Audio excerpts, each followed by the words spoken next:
Енді кредитті бір ай кешіктірсеңіз, қара тізімге кіріп, келесі жолы сізге мүлде кредит бермейтін болады.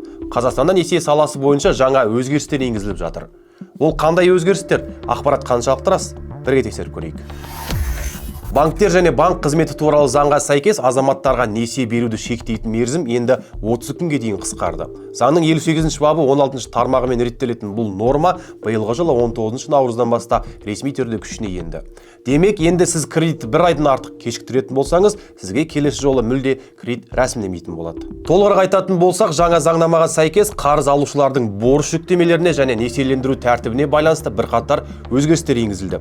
Атап айтқанда, азаматтарды жаңа несиеге беруге қатысты шектеу туралы уақыты да қысқарып, енді мүлде кредит бермеу жағы қарастырылып жатыр. Қаржы нарығын реттеу және дамыту агенттігінің ақпаратынша, бұндай өзгерістің басты мақсаты халықтың шамадан тыс қарызға батуын тоқтату және сонымен қатар алаяқтардың схемалардың алдын алу дейді.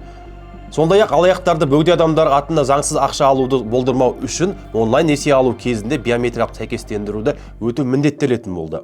Ал сіз жалпы бұл өзгеріс туралы не ойлайсыз?